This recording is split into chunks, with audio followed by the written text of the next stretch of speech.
کسی سماج میں عورت کی اس سے زیادہ ذلت کیا ہو سکتی ہے کہ وہ مردانہ سماجی دباؤ کے تحت خود بھی بیٹی پیدا کرنا پسند نہ کرے۔ مرد جب عورت کے حقوق سے پیچھا چھڑوانا چاہتے ہیں تو اسے آزادی کا نام دیتے ہیں۔ عورت کی دو باتوں کو کبھی نظر انداز مت کرنا، ورنہ اس کی محبت سے محروم ہو جاؤ گے، اس کی دی ہوئی محبت کو اور اس کی بھوک کو۔ جب کوئی عورت یہ کہے کہ اس دنیا کے سارے مرد برے اور بے وفا ہیں تو اس کا یہ مطلب نہیں کہ اس نے سارے مردوں کو آزما لیا ہے یا وہ سب مردوں کو برا بول رہی ہے۔ اس کا مطلب ہے جو مرد اس کی زندگی میں آیا تھا اور دھوکہ دے کر چلا گیا وہی اس کی ساری دنیا تھا۔ اچھے انسان کی سب سے پہلی اور سب سے آخری نشانی یہ ہے کہ وہ ان لوگوں کی بھی عزت کرتا ہے جن سے اسے کسی قسم کے فائدے یا مفاد کی توقع نہیں ہوتی۔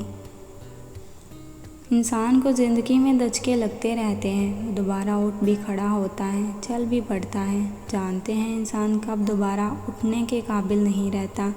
جب اسے پتہ چلتا ہے کہ اسے گرانے والا تو وہ تھا جس کے لیے وہ کھڑا ہوا تھا۔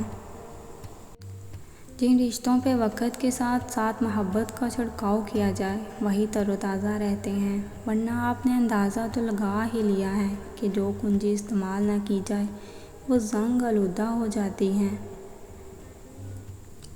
زندگی میں اگر انتخاب کا موقع ملے تو ٹاس کر لینا، اس لیے نہیں کہ انتخاب میں آسانی ہو جائے بلکہ اس لیے کہ جب سکہ ہوا میں ہوگا تو پتہ چل جائے گا کہ دل کیا چاہتا ہے۔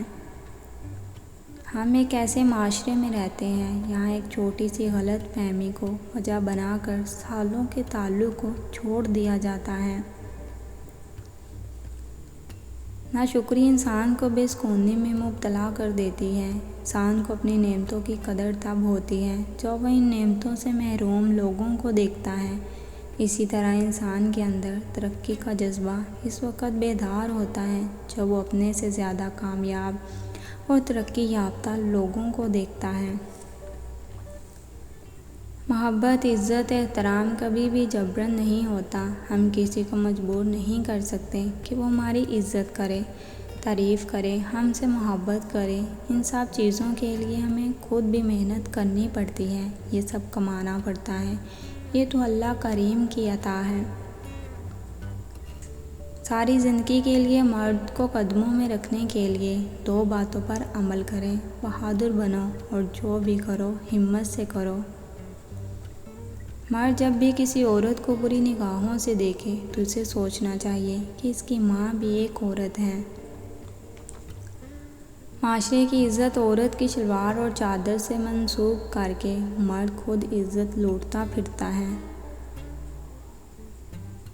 مرد اس عورت کو دن رات مس کرتا ہے جو عورت مرد کے دسترس میں نہیں ہوتی، کسی اور کے نکاح میں چلی جاتی ہے۔ ہمارے معاشرے میں صرف عورت کے ماضی کو ہی کیوں دیکھا جاتا ہے، مرد کے کیوں نہیں؟ اگر مرد حضرات اپنے لیے پاک دامن اور کماری شریک حیات پسند کیا کرتے ہیں تو کیا عورتوں کو یہ حق نہیں ہے؟